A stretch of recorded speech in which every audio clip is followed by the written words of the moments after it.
Thank you so much, Miriam. And this is a topic which is really dear to my heart.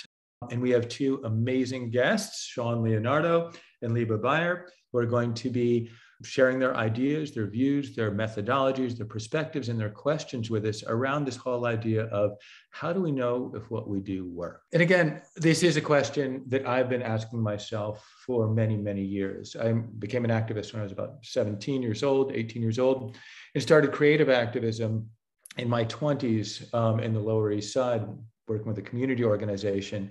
And, I loved what we did. And we did a lot of amazing stuff, a lot of super creative stuff. But we kind of just went out and did it and then kind of hoped that something would happen. That's not to say we weren't strategic. It's not to say that we weren't thinking about concrete objectives, but we really had very little way to figure out if what we were doing was having the impact we thought it would have. And so for the past couple of decades, this little voice is going in the back of my head saying, this creative activism stuff is really cool.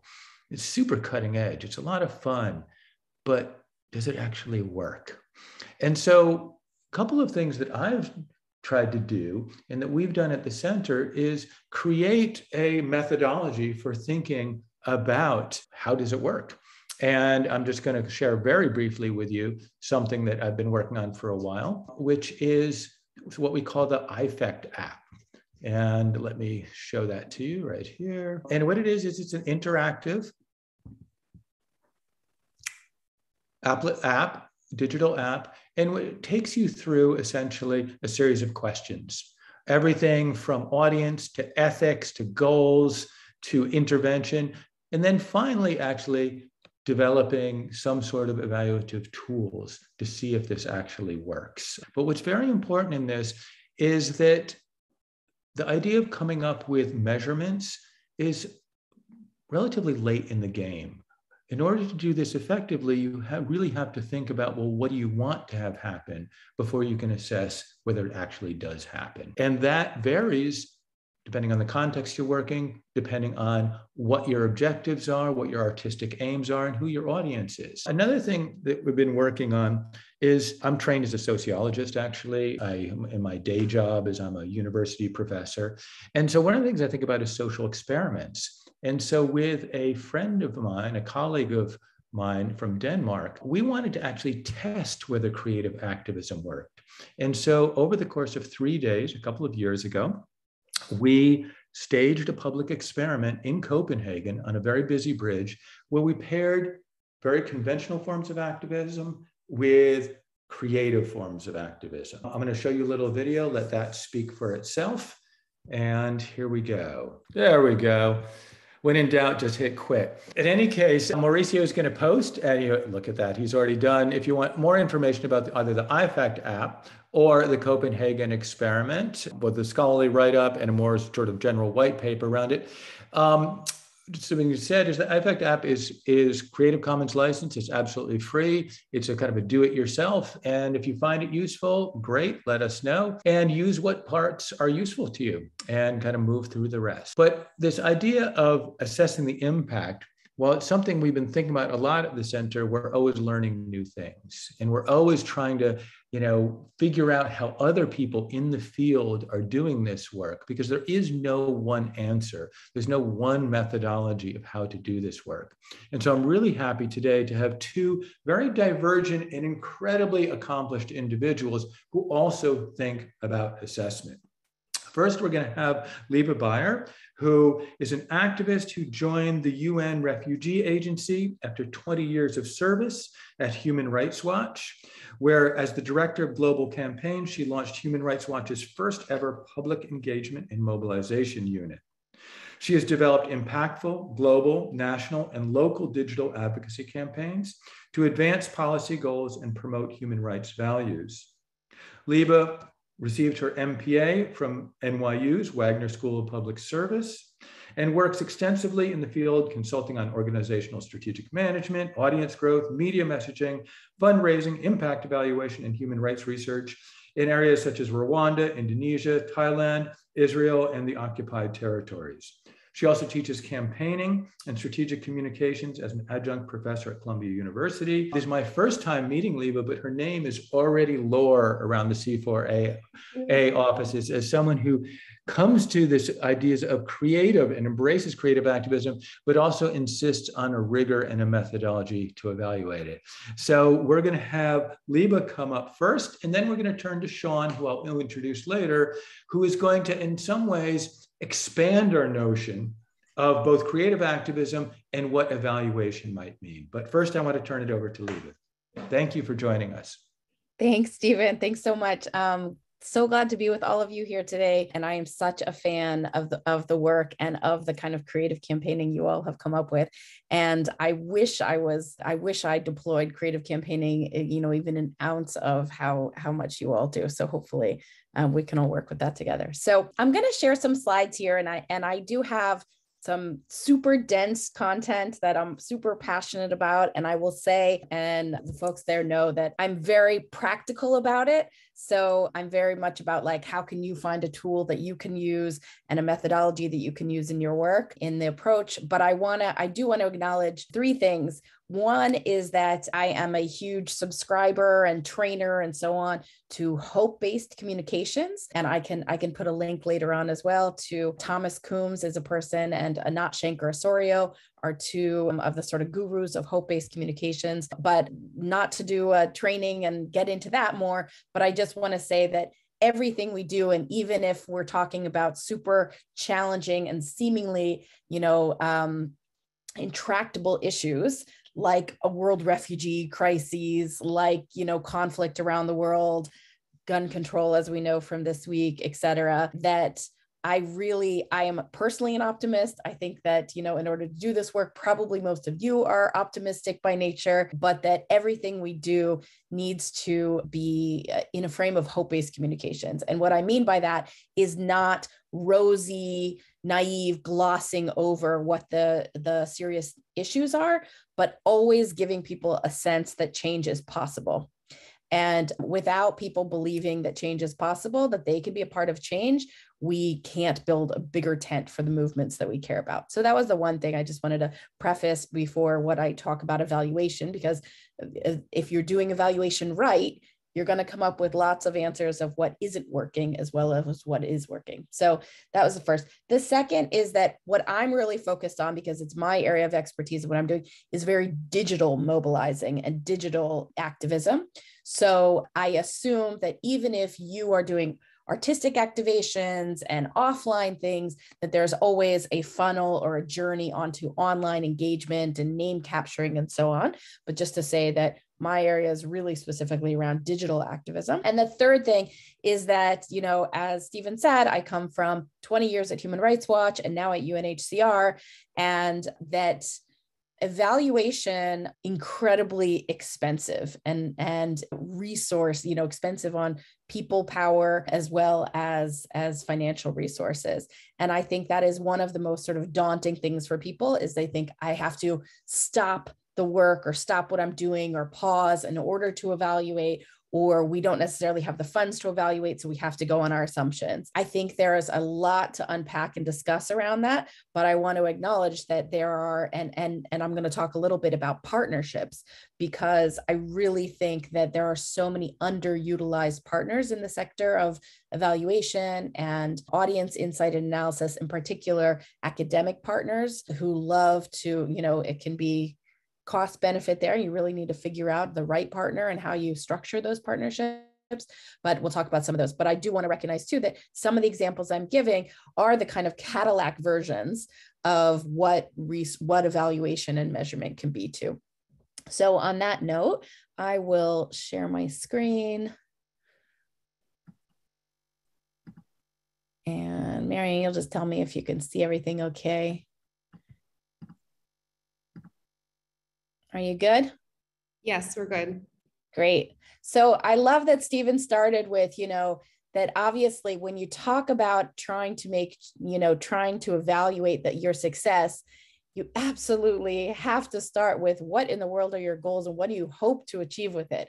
And what I often put in front of, so I am often paired with policy experts and advocacy diplomatic wonks and so on, and trying to take what their objectives are and trying to engage a public audience in it.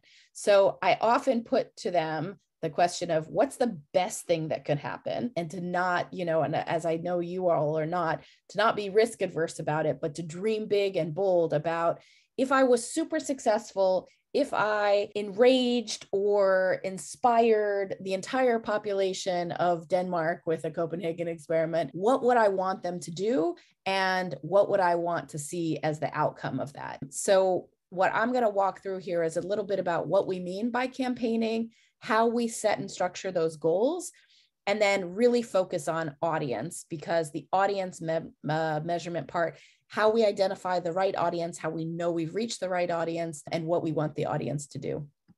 So just to start by talking about a campaign. So everybody and their mother calls everything campaign. And oftentimes when you talk to policy folks and so on, they often think that, oh, a campaign is one amazing video piece of content, or is an ad that you're running, an ad package that you're running in papers, or fundraising. So I'm going to say that, yes, you can define campaigns as you like for these purposes. And how I define campaigns is we are two-way engaging with a public audience in order to achieve a real policy change.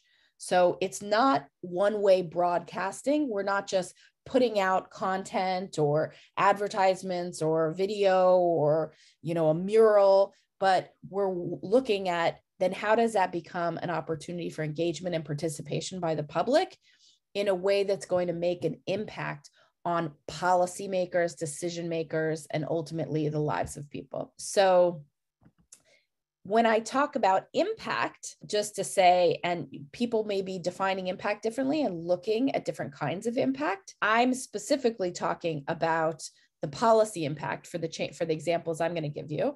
But, I often sort of talk to people about this nexus of impact, that you might be doing a campaign or launching an initiative that's looking to change policies or minds, norms, or behaviors. I love, again, the ambition in trying to shift people's minds in order to reach saliency on that and sticking to that. I think for a lot of our issues, we need a Coca-Cola size budget, and in a marketing principles, we need to have 7 touch points before someone recognizes or remembers or sticks with an issue that we care about. So it's an extremely high bar, but again, to remember that none of us are alone, whatever your issue is, that there's a whole ecosystem of people doing it. And that's where, our sort of values of being extremely movement generous about it. So if we're working on refugees, every touch point from every organization that's working on refugee rights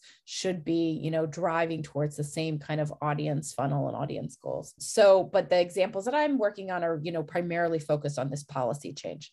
So how do you know, I'll say that, but the question has often been raised, whether or not we know whether or not you can achieve policy change using digital activism.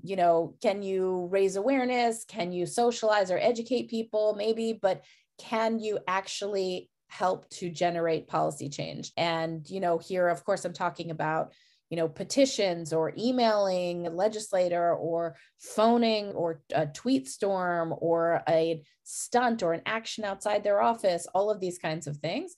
And so I've, done a sort of competitive analysis of the top 30 net roots, instead of grassroots, net roots organizations in the sector, and asked them this question, can you have real world policy impact?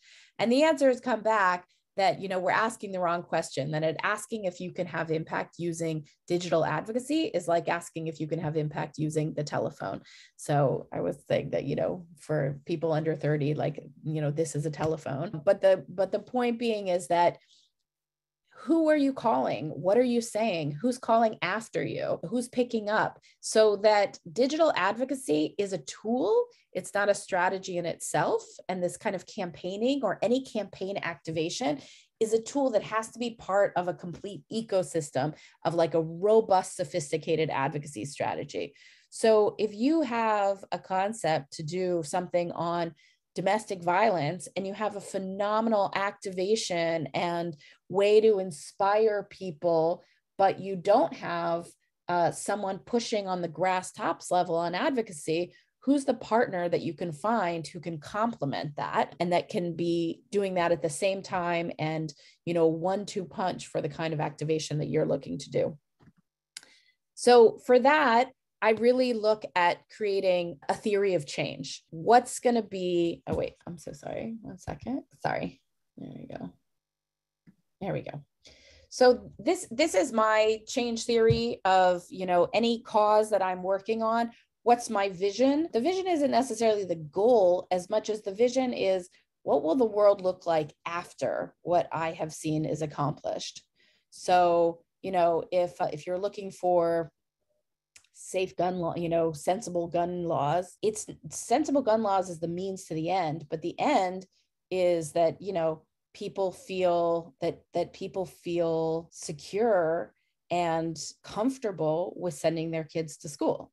Like that's the vision of the world that we want to see. But then what the ask actually is might be about the specific laws that you want to pass and figuring out who are the right targets for that ask. What is the right tone? These are sort of my 6 T's, like what are is the right tone? What tactics are we going to deploy that are going to impact that target? And really extremely important, what I'll go into now, but is who's the right audience, who has the leverage with that target, who is movable and accessible. And I'll talk about how we can identify that right kind of target. So, but when I'm looking at the ask, and I think might be something interesting for people to think about when they're thinking through your initiatives and campaigns, is that when I'm constructing an ask, what's the solution? If it's the, passing sensible gun laws, I have a very high bar of criteria of what I want to campaign on, in that I want it to be extremely achievable, which is one of the toughest to measure and make sure that is our ask achievable? Is it measurable? Can I know one day that it wasn't done and the next day it was done? Is someone accountable for it? And can I put a time-bound restriction on it that they have to pass that by X date? Is it believable to a public audience that it's changeable? Is the target susceptible to being changed? All of these things. So it's a very high bar. It's a tall order. But if you don't at least ask yourself these questions and evaluate what are going to be the pain points along the way in achieving it, then, we're throwing something against the wall to see if it sticks rather than knowing from the get-go how sticky we can make it. So just by way of quick example, this is a campaign that I did on ending child detention for refugees in Greece. It had all of the elements you'd imagine, with influencers and paid media and online activations. It had refugee participation from refugee communities themselves, et cetera, et cetera. And after about 2 months of the campaign, we were able to change the law in Greece to criminalize the opening of new detention centers. And we were able to, and the prime minister himself cited the campaign directly. We had a number of metrics, which we're going to get into, about how we know that this was the campaign, that it was the campaign that had this influence on making the change. So number one is we know directly from the target that, as I said, he recognized and cited the campaign himself. Number two, what I often say is the difference between a campaign and a movement is that other people take it on themselves. So we saw refugee communities self-organizing, using Free the Kids, using the content, using the asks, translating things that, that hadn't been translated. I mean, most of it was, but that, taking it on themselves, really making it more of a movement from top to bottom as well. And then secondarily, we know we had that grass tops advocacy that was happening at the same time. So we knew that we were getting information from inside the ministries at the same time that we're public mobilizing. And we see how those spikes coincide with one another, as well as, of course, measuring the media monitoring and the penetration of the campaign within Greece. So just to quickly go, and I know I'm going to run out of time here, on the audience itself. So when selecting the audience, I'm just going to give you an example because, so much of our measurement is around, have we reached the people and the numbers of people who saw, the number of people who acted. Some of these might be considered what we call vanity metrics, but some of them are quite important and really proxies to the rest of what we're trying to solve. So I just want to give a quick example, but to say, number one, I really simplify when I'm starting a campaign. When you go from, refugee lovers to refugee haters, these people over here, I need to neutralize, I need to socialize the people in the middle and mobilize the people over there. So what kind of a campaign am I going for? What kind of a campaign can I create? Because it's very difficult, near impossible, to create a campaign that's for all three of these. So am I putting my energy and trying to create a campaign that's actually going to flip people's opinions who are hardcore on the left here? Or am I creating a campaign for people who already share the values and are likely to take these actions, but I need to activate them on this issue in particular? So this is one quick example of campaigning we were doing on refugees on the US border. And we picked a moderate white and African-American women without a college degree audience. Now that sounds like extremely specific, but when I tell you that I picked that based on the influence they have, they were credited for shifting the midterms, most targeted by the Russians, their persuadability, which we use some digital testing tools to see how movable they are on these issues, and the reach potential. You can see that I'm not choosing them out of, lightly.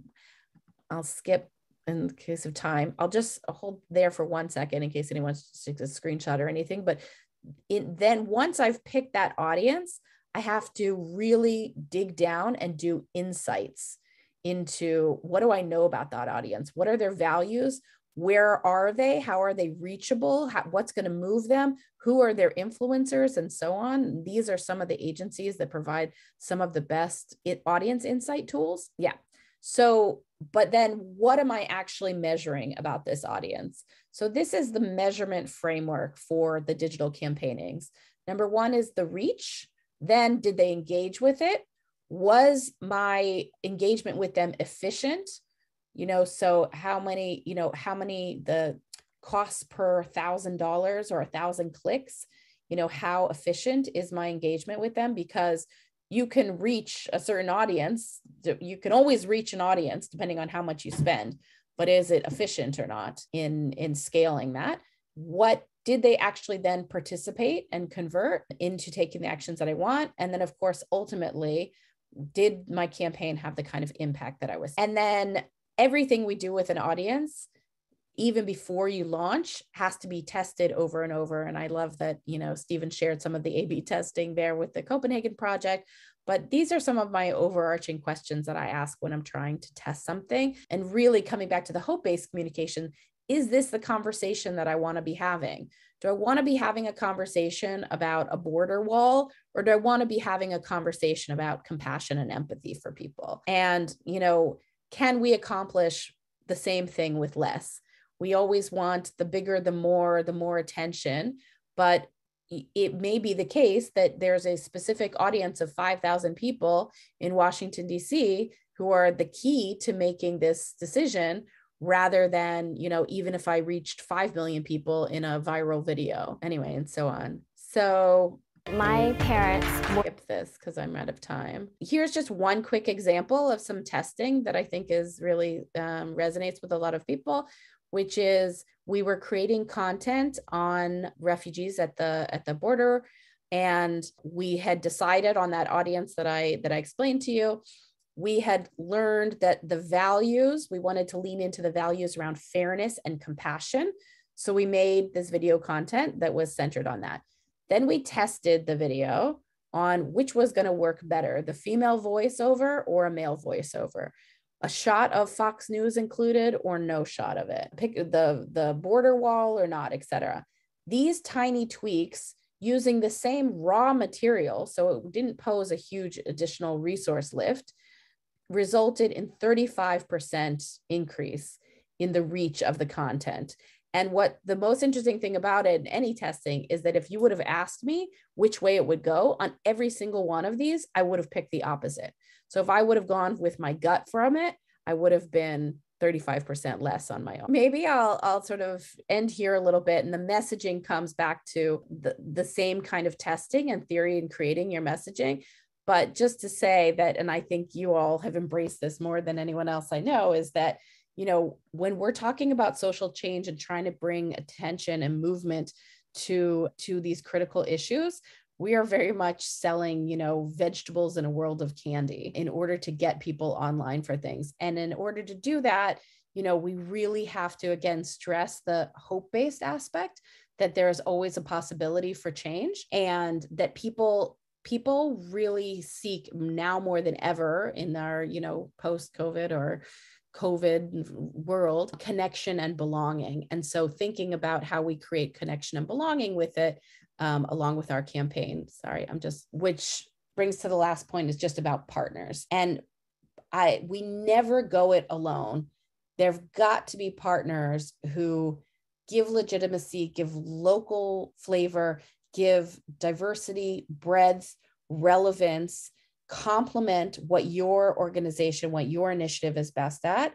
And then to ensure also that you're asking the partners about the success and the measurement of your initiative. I think this is one thing that we often include partners in the input, but not in the aftermath. So what are we doing to sort of poll and survey and, you know, get the same metrics from our partners as we're doing from ourselves? So I'm going to stop there because I think I'm over on time, and, you know, we could go on forever, but I don't know if, Stephen, if you had any questions or thoughts. Or I've seen some questions pop up in the chat already, but I think we're going to hold off on those questions until after, and then we'll come back to both you and Shaun. I just did have one question for you myself, which is, a lot of what you talked about was really about clarifying intent, things like the goals and the objectives and the audiences.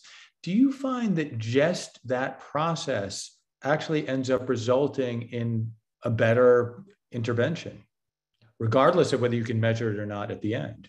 Yeah, I mean, absolutely, 100%. And I'm sure a lot of you have faced this in other organizations, that even the people who are not the creatives and not the communications people in organizations, when you start talking about the issue they care about, they want to go straight to, what would the video look like? And what would the messaging be? And how do we get creative with it? Rather than, I just won't let them talk about it at all until we talk about, what do you want to accomplish and what is possible? And without having that, it's completely not direct. It's not going to be, we have to be intentional about what we're trying to achieve. Great. I have a lot of other questions, some other people as well, but we're going to come back to those. But I want to make sure to give Shaun some time. And so I like to think that Liba is kind of very much in the advocacy space, but is also really sort of sympathetic. That's not the right word, but a fan of the creative activism. And Shaun is very much in the artist space, but is also sympathetic, empathetic with the need for evaluation. So a little bit about Shaun before we get into this. Shaun Leonardo's performance practice, which is anchored by his work in Assembly, a diversion program for court-involved youth at the Brooklyn-based arts nonprofit Recess, is participatory and invested in a process of embodiment. Shaun is a Brooklyn-based artist from Queens, New York City. His work has been featured at the Guggenheim Museum, a little bit of which we'll see, the Highline, the New Museum, and was recently profiled in the New York Times and CNN. His solo exhibition, The Breath of Empty Space, was recently presented at MICA, Mass MoCA, and the Bronx Museum. And his first major public art commission, Between Four Freedoms, recently premiered at Four Freedoms Parks Conservancy. Shaun recently joined Recess as co-director, helping guide the organization's continuous evolution as an engine of social change. I just want to say here that Shaun and I have worked together for 2 or 3 years, trying to figure out, how does one bring assessment to the work that he does? Because one of the things, and I think Shaun will show you some of this, his work is incredibly emotional, it's experiential, it's embodied. It's all those types of things that artists always say to me, well, you can't measure this. It's impossible. How can you assess this? And Shaun and I have had many, many conversations about saying, yeah, it's really hard, but let's rethink what it means to measure something. And I'm going to let Shaun take it from here. Thank you so much, Stephen. And thank you for all of you that are joining with, in this virtual strangeness. Before I begin, I'm going to admit to you that I am entering this space with heaviness because the two projects that I'm going to describe to you both center the subject of gun violence. The first, entitled Primitive Games,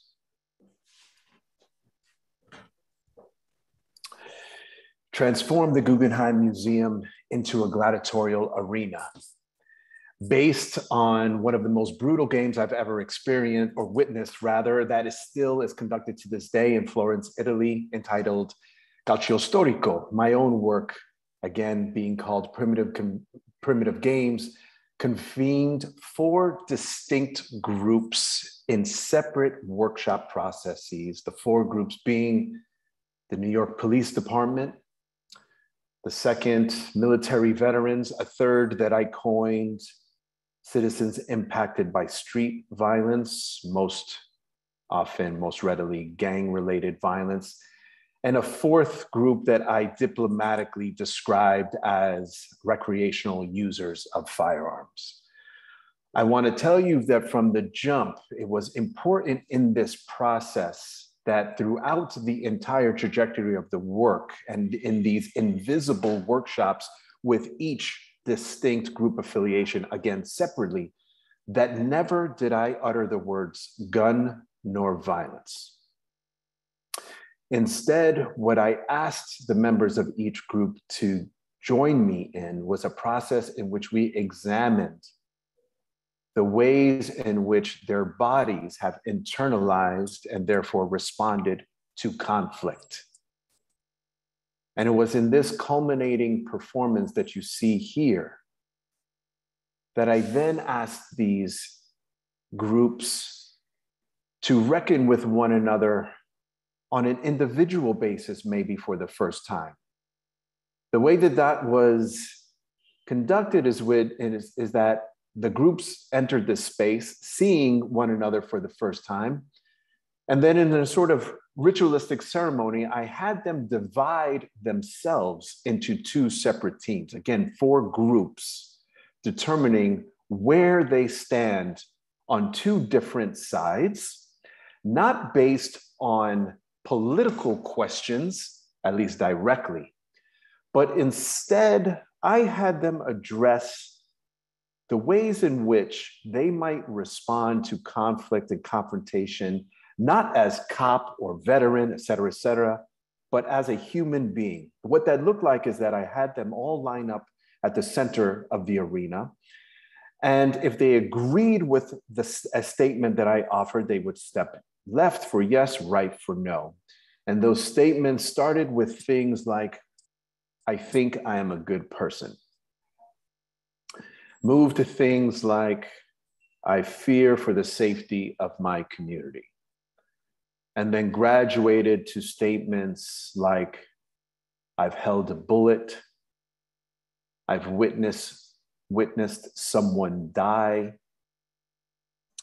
I think I will be alive in 10 years. And what I found was that there were members of each group affiliation based on the way that they answered or responded to those questions that found themselves on opposite lines, opposite teams.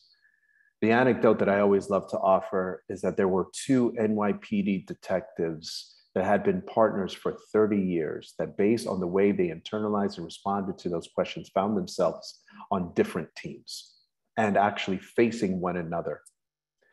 And it was in this process of wordless debate on the issue of gun violence being uttered for the first time, the gravity of the debate entering the space for the first time at this performance, where they were then asked to grapple with one another in movement that was extracted and orchestrated from the workshop process, but unscripted, and again, wordless, to see one another and to see how they might reckon with each other's energy and response to the issue. Now, as an assessment, what I was looking for were the ways in which these individuals and group affiliations might articulate shifts in attitude, a lofty goal for an art piece. And certainly there was an assessment methodology put in place throughout, which included things like audio interviews and reflections, surveys before, middle, and after, various group conversations, questionnaires.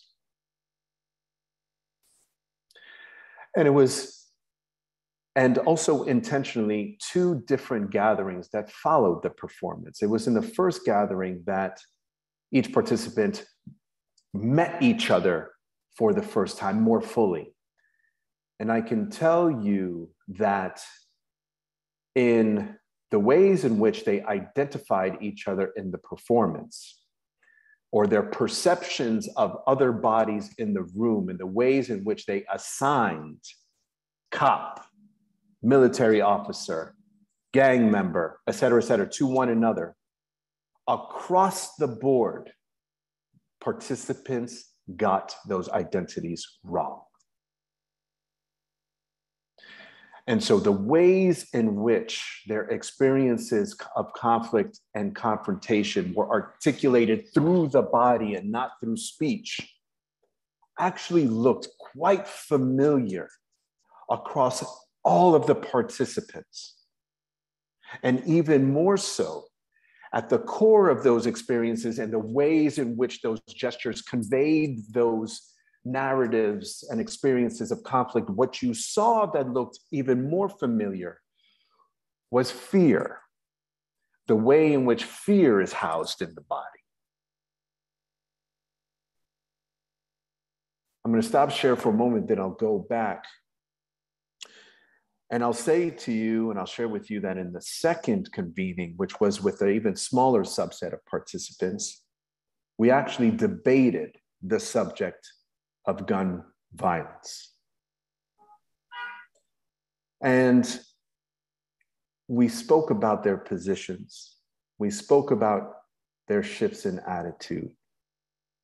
We spoke about how they see themselves in the debate now, 6 months later, than they did at the beginning of the process. Now, what was interesting to me is that their belief systems and the ways in which their worldviews are so entrenched, those did not necessarily shift dramatically. But what I heard was a willingness and openness to say that maybe I don't have it all correct. There was a desire to listen to these participants, to the opposition of the debate, because they had passed through a process in which they had to see each other first as human beings. Now,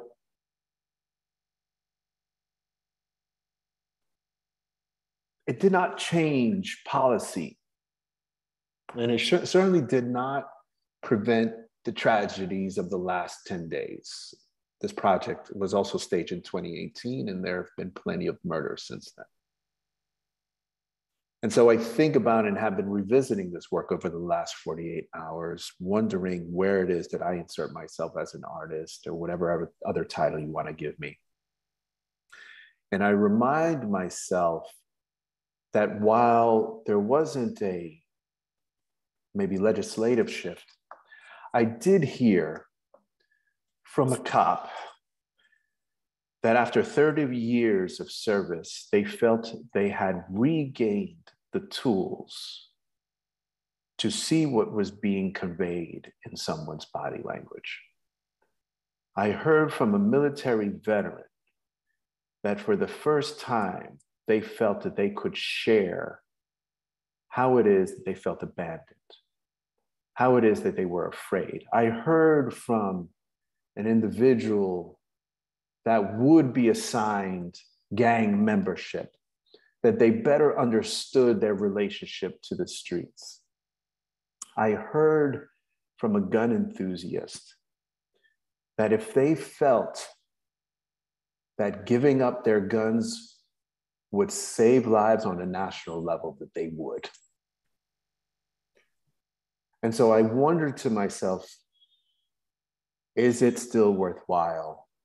Or is it a question of scalability? Is it a question of replicability? And I know that this methodology works.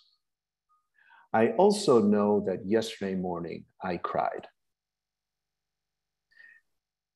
And I'm almost certain that those governors, that Mitch McConnell, that the decision makers did not cry yesterday. And so my whole argument at the center of my work is that for us to move toward change, so often what we really have to do is start with our bodies, with our psyches. Those men in those positions of power retreat to the safety of their worldviews, because otherwise they would have to encounter how they have caused harm and how they are part of communities and a society that is hurting. And they are therefore disconnected from their mind, body, and spirit because they don't want to engage with that hurt. And so I often therefore say, like, why and how am I going to return to my work? And I want to share with you then this work that is embedded in the place that I'm calling from, Recess, where I'm now co-director, and in which so much of this methodology of wordless expression, where this is embedded, is the assembly program, which Stephen mentioned, which is a court diversion program, which I co-founded 7 years ago, and which deliberately invests in the possibility of what might happen when a young person caught up in the criminal justice system articulates their narratives and experiences of arrest and incarceration without words through their bodies. The argument being that there are certain experiences, particularly those connected with traumatic events, that can't possibly be shared with verbal language. And so instead, we locate it through the body to find what kind of truth might slip out. The images that you'll see are the ways in which that program has been expressed outward in communities that the work moves into. This returning to the Guggenheim Museum. But again, this is a process, this is a method, this is collaboration in which I am arguing that to move toward change, to see where these narratives are housed and locked into the body, that through that process, we then allow a person to free themselves of an experience, of a narrative that has otherwise has dictated the way that they move through the world. And that by grasping a hold of that story differently and on their own terms, through their own agency, that maybe they can free themselves and understand that they are not defined by that experience of punishment, oppression, fear. We're talking about evaluation though, right? And I can hardly find ways to describe how this work works.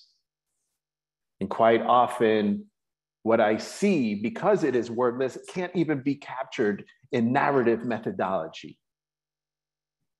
So often a young person isn't able to share with me or to anyone, to any evaluator, what it is that this work, this collaboration has done for them. But what I see is a young person able to stand up a bit more straight. A young person that is able to look at me in the eyes for the first time. A young person that keeps returning to the space because they start to call it home. I tell people all the time in this work, and I should clarify that this work, while it was initiated in the misdemeanor space, has graduated over the last 7 years into what would be classified as violent felony charges.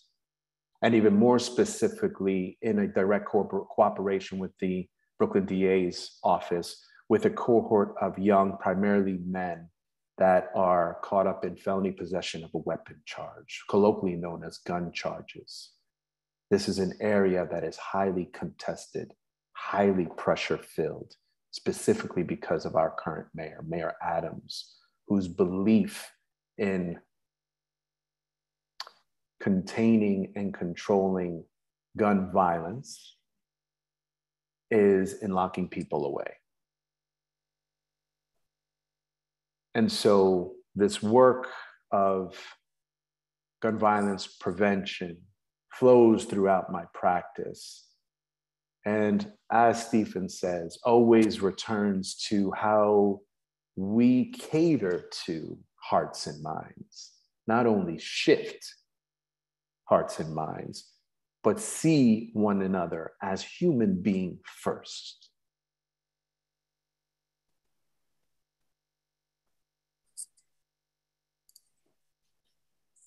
I don't even know how much time I took. Shaun, we could listen to you for hours.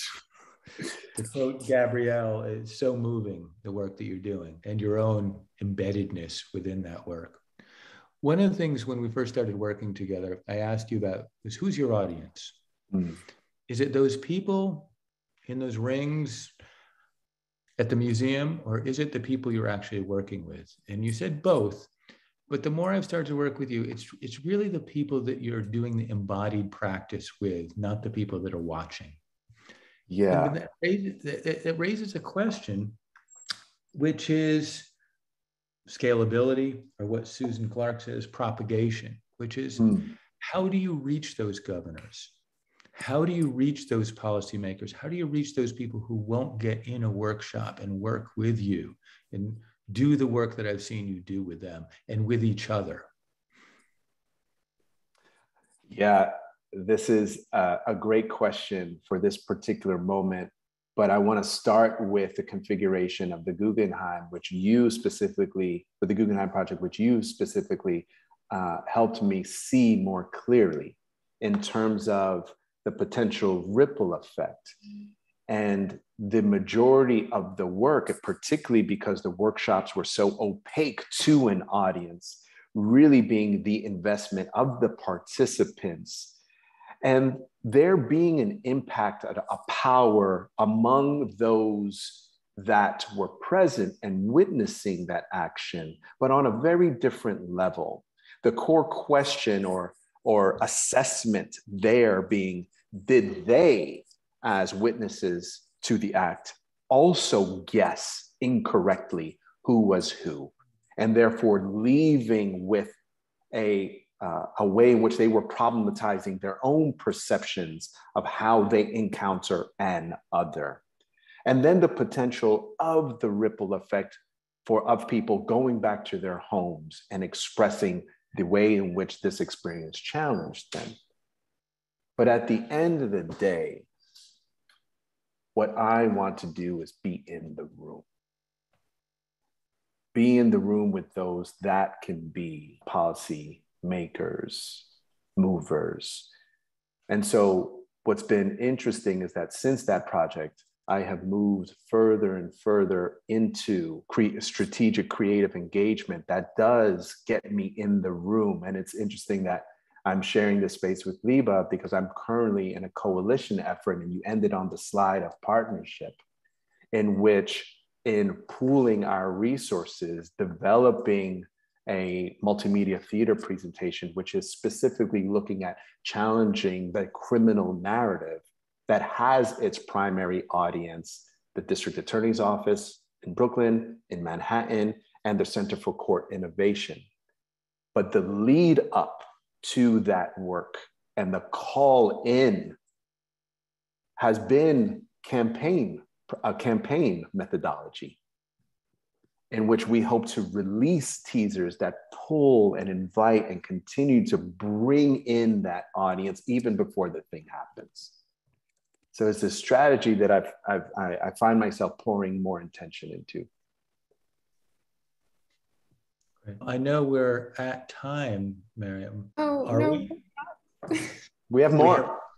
There's We have a few plenty more? of time for questions. Okay, We'll be- good. Because people have been putting up questions, and I think what I'm going to do is give Shaun a little bit of break and bring one back for Liba. Okay, you showed those videos earlier, and you talked about testing, doing the A/B testing. Who were you testing them on, and how did that actually work?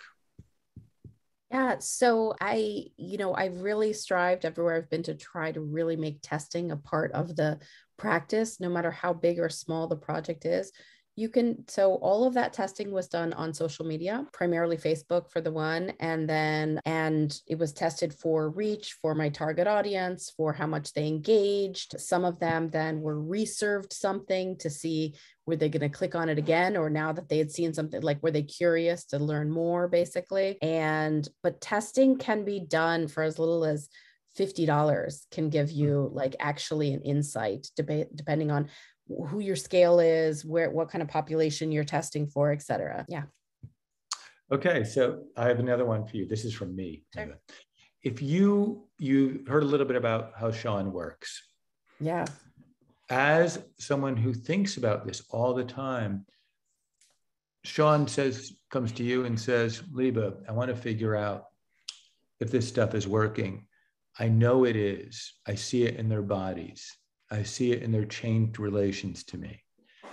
What advice would you give them to actually, or how would you approach it as someone who does assessment? Oof, put me on the spot there. Well, that's my job. And it's also, you're doing my job for me because I have to assess Shaun's work. That's right. Well, I mean, first of all, Shaun, it's like, this is the first time I'm seeing your work. I looked you up, I looked a little at videos, whatever, but I wasn't familiar with it. So huge congratulations. It's really beautiful and moving and impressive and profound, and all the things that people are saying in the chat as well. I mean, how I would assess it, I don't know how to say. I'm not being very helpful, and I'm dodging a little bit. I don't know exactly what all of the goals were. You said that things evolve, and maybe that was actually my last slide that I didn't get time for, was to talk about pivoting. And as you start something and think that you want to, think that you're trying to influence the people who are coming to the Met on a regular basis around gun control, but like in actuality, you realize that like the truly transformational moment is within these people themselves. So, what you set as that initial change theory can and should evolve. And, I talk a lot in my teams about beautiful failures, and we celebrate beautiful failures in making sure that, like, if this was the goal that we started with, but that's not working, and we pivoted, like, that's what's beautiful, is that like something more beautiful and more amazing actually came out of it. I mean, maybe I would go back to the partnerships piece though, too, to say, what are the other like, as your work is going to scale and continue to deepen with the impacts in the people's lives you're working with, who are the partners who can then take it to other audiences and have them feel, like, who else can you partner with, who can then be doing the government lobbying meetings, integrating it and integrating those folks into that, so that, because you got a lot of work on your plate to like scale this to corrections facilities, everything else around the country. But anyway, so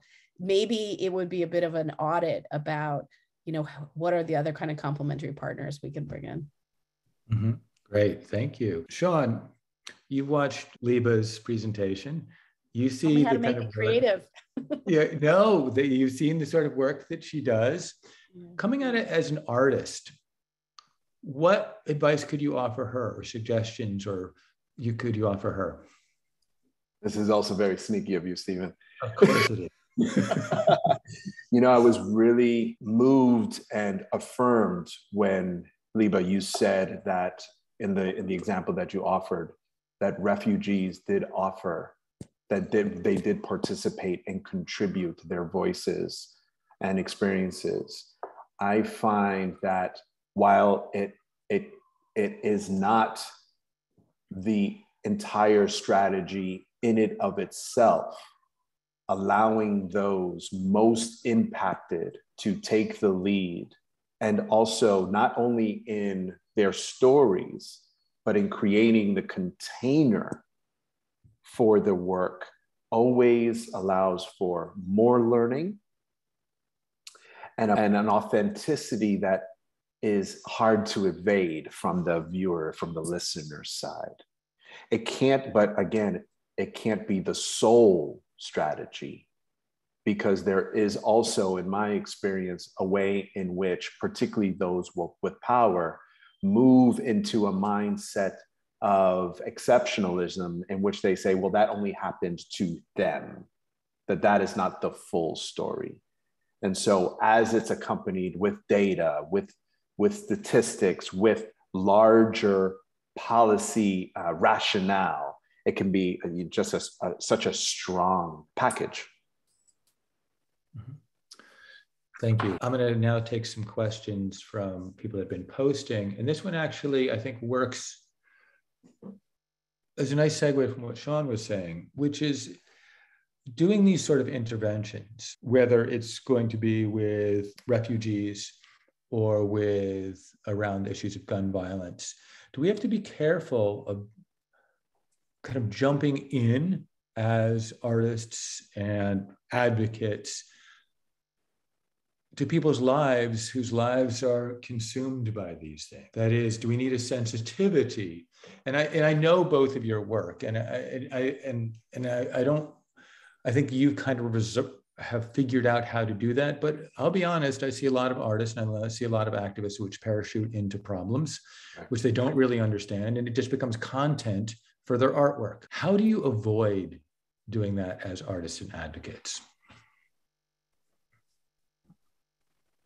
Well, maybe I'll start with one small thing that also kind of links back to what Shaun was saying about the participation of the refugees and their voices and leading also, which is to say, I think as activists, we're coming at it from the issue, and people are whole people. They're not just their issue, right? So to approach someone as, a returning citizen and only speak to them or engage them about their experience as a returning citizen, or, a refugee or an asylum seeker, not only diminishes the entirety of their humanity, but I will say also the good news about that is that it actually, back to the hope-based communication strategies, you actually get more connectivity and more connection with a refugee by the users who I'm trying to mobilize when I paint the picture of someone's whole humanity, not their refugee experience. So we see this over and over in the most effective messages around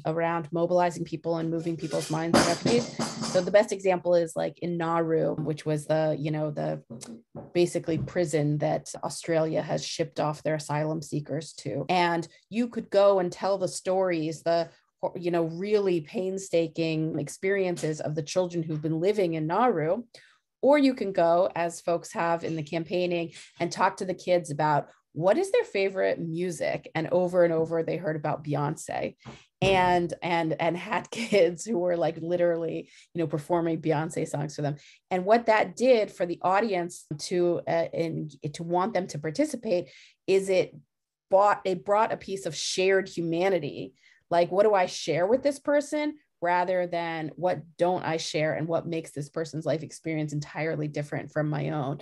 There was like a very kind of on the nose, very cheesy video of a refugee who carried his puppy all through the journey with him. But actually it really worked to engage and mobilize because you felt a connection, like, people like love their puppies.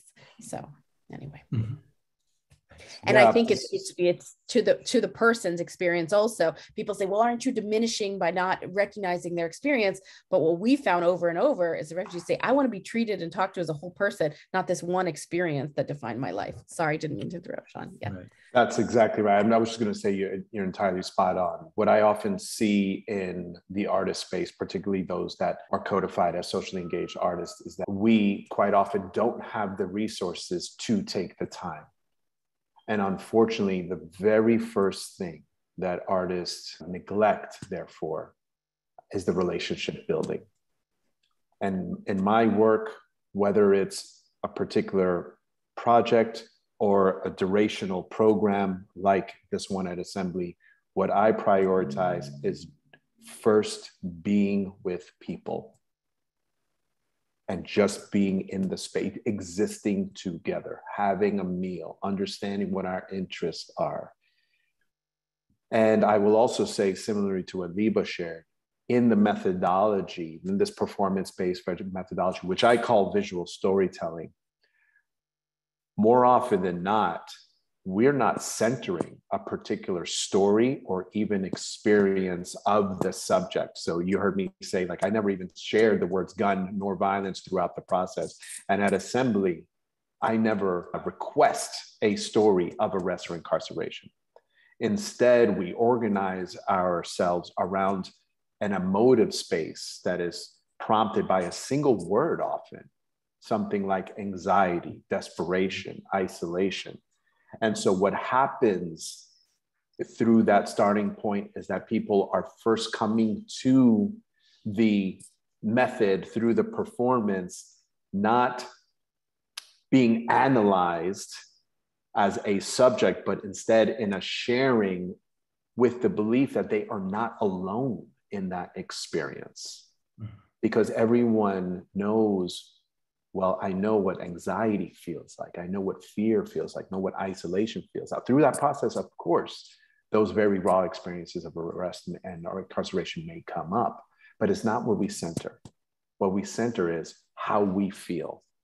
And that creates a bond that carries the work through.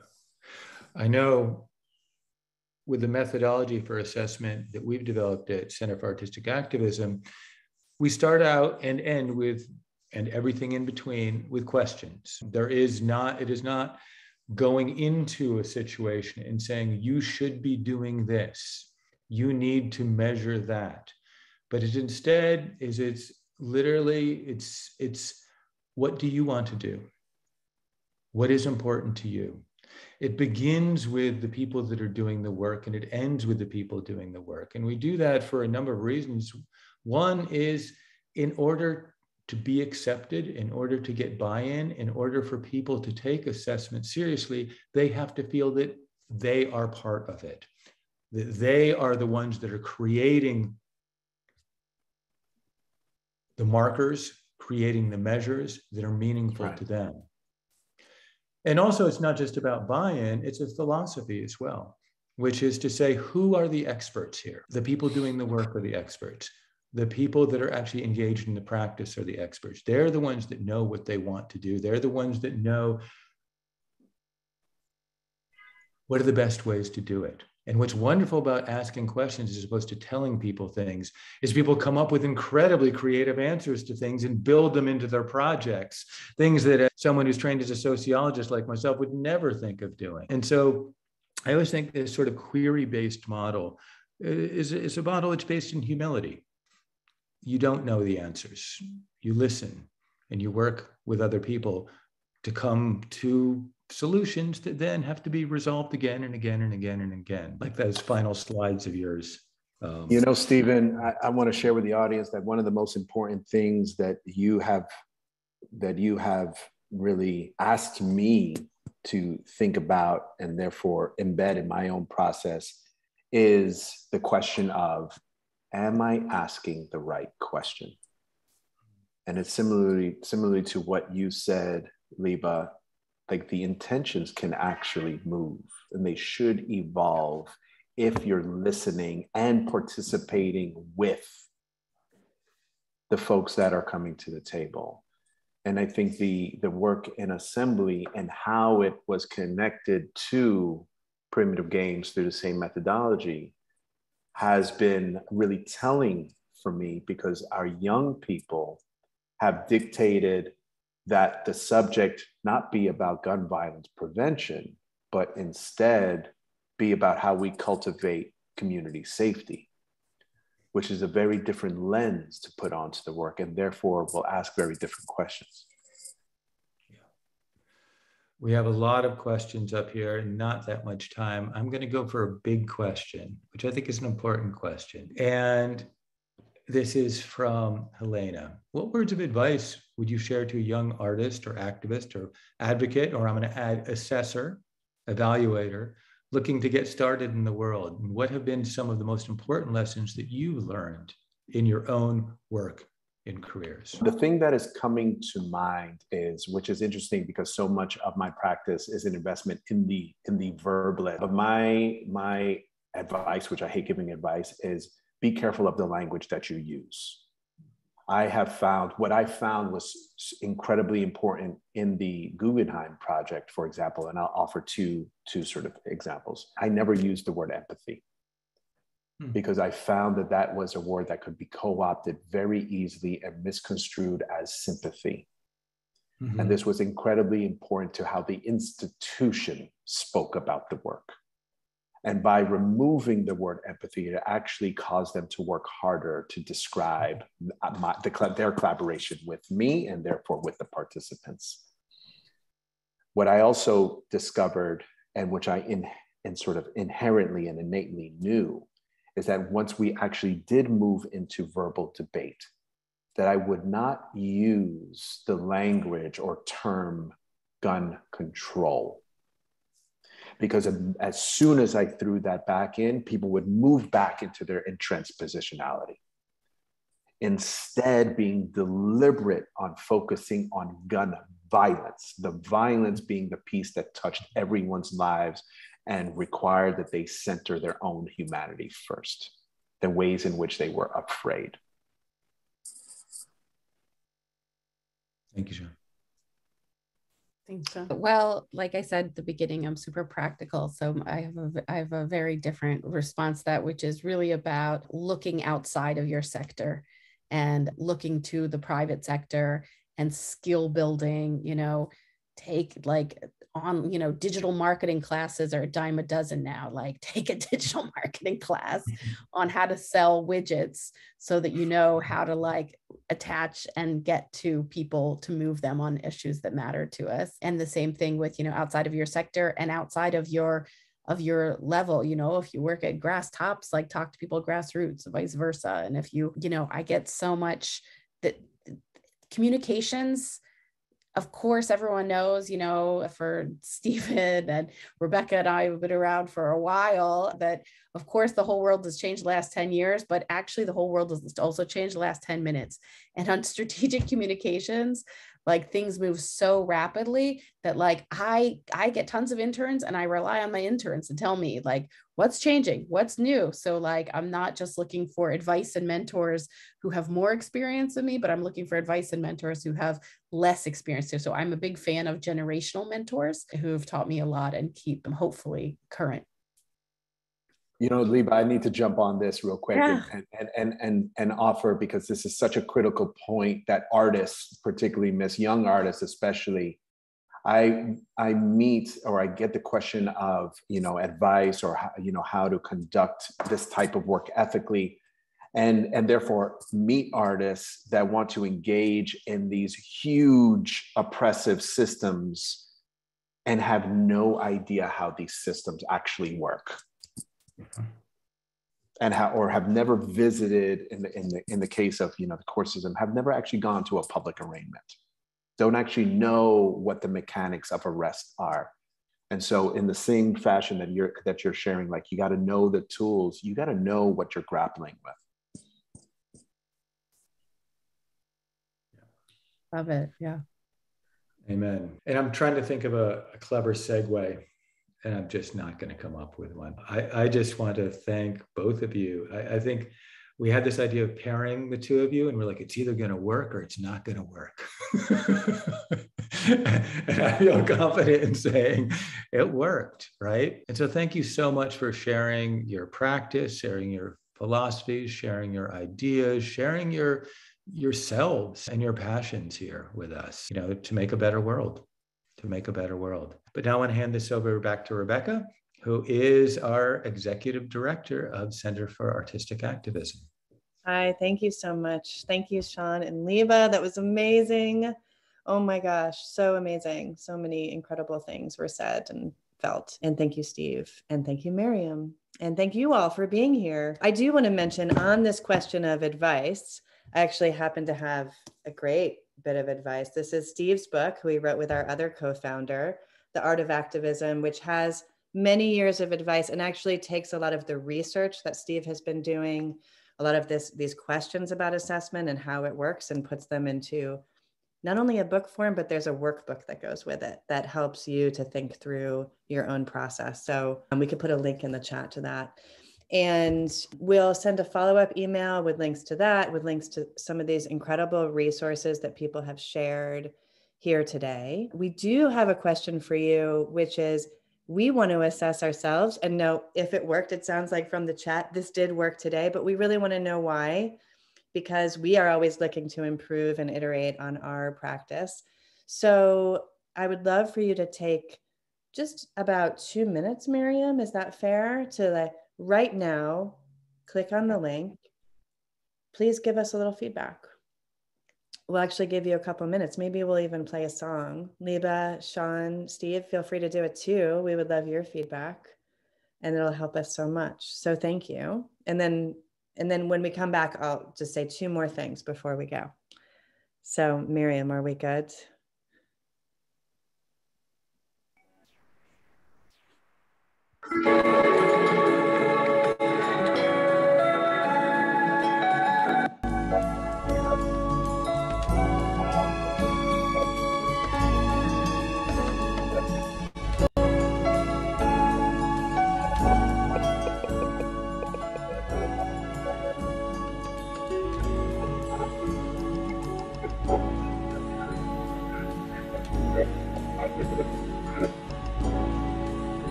Okay, feel free to keep on filling it out if you haven't finished yet, but I did just want to say thank you. We wanted to say thank you to our amazing donors who have helped to support this work. You also can donate if you loved it. Think about if you wanted to buy these guys a cup of coffee and hang out with them, maybe you contribute just a couple dollars for that kind of special time.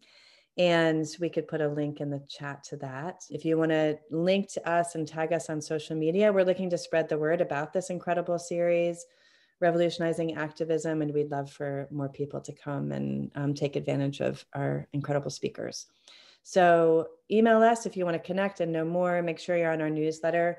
Watch our newsletters for news on the next Revolutionizing Activism. We have some exciting things coming up. Next week in June, we're going to take a break because we're reconfiguring how we're doing this, partially based on some of your responses. So thank you all for being here. Again, Shaun, Liba, Steve, thank you so much. This has been so powerful. Take care, everybody. Thank you all. Thank you so much. Thank you so much, everyone, for joining us today. Thank you, Miriam, for making this all happen. Yeah. All right.